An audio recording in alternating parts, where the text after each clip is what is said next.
Salut, alors moi aujourd'hui je me posais une petite question, je me demandais pourquoi il était si difficile de dire le premier je t'aime. Parce que je ne sais pas si tu as remarqué, mais quand on est en relation avec quelqu'un à partir d'un certain temps, vient forcément ce moment critique, le moment du je t'aime. Ah oui, c'est un moment charnière dans ton couple. Sache qu'il y a 3 étapes avec le je t'aime, hein. Il y a le avant, le après et le pendant, le moment X quoi. Alors nous les femmes, il faut savoir que nous avons un comportement qui est typique en amont de ce premier je t'aime, c'est que d'un coup on devient schizophrène. Ah, complètement.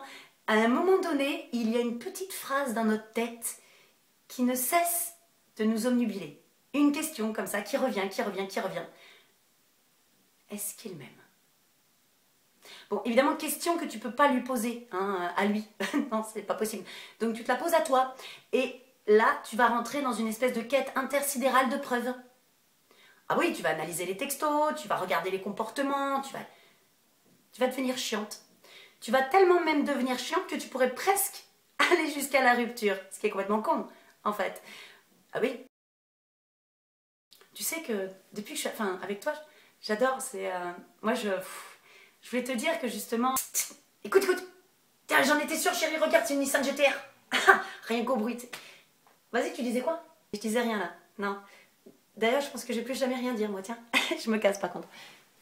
Oui, alors en matière de sentiments, les hommes et les femmes ne sont pas totalement sur le même pied d'égalité, ça c'est sûr. Oui, une femme en général, quand elle est avec un homme et qu'elle reste avec cette personne, c'est très certainement parce qu'elle a des sentiments. Un homme, il peut rester avec une femme juste comme ça, juste parce qu'elle est sympa, ou autre chose. En fait, les hommes ont peur, ils sont sentimentophobes. Et bien sûr, il faut être sûr de toi avant de balancer un je t'aime, hein. Fais attention, il pourrait s'enfuir en courant, et tu ne pourrais ne plus jamais le revoir. Fais gaffe. Alors après, si tu veux une preuve réelle de son amour, si les 2 derniers mercredis, il a préféré rester avec toi plutôt que de regarder Chelsea PSG, là, tu peux lui dire je t'aime.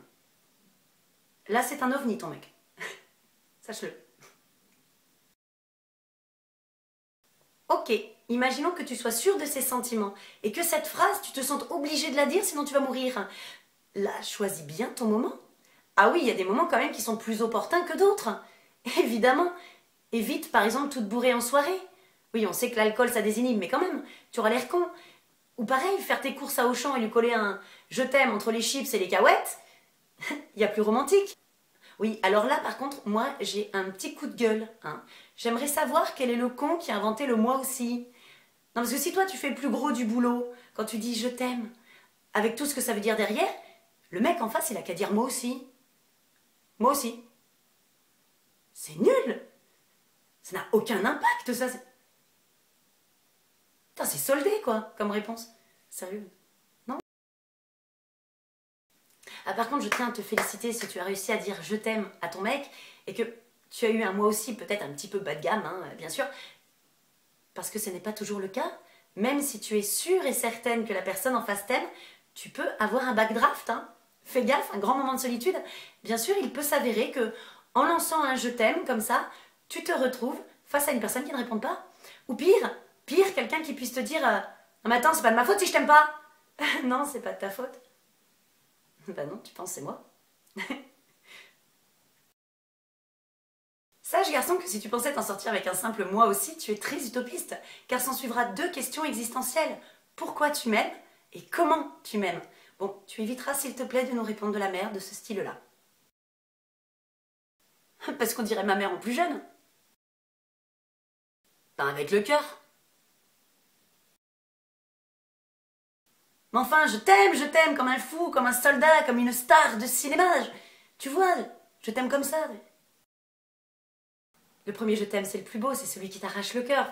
Quand la personne répond, bien sûr, mais après, logiquement, il y en a d'autres, une fois que tu as dit le premier. Mais bizarrement, ils n'ont plus jamais la même saveur. Non. Même au bout d'un moment, on pourrait presque croire que c'est une question d'habitude. Tu le dis comme passe-moi le sel. Ça perd toute sa magie. Alors moi, je dis qu'il vaut mieux pas le dire que de pas le penser. Voilà. Alors afin de ne jamais te planter et d'être sûr de ses sentiments à lui, il n'y a qu'une solution. Bien sûr, elle est toute trouvée. Ne jamais le dire en premier. Attendre toujours que ce soit lui qui le dise. Bon, j'avoue, tu peux attendre longtemps. Mais au moins, t'auras pas l'air con.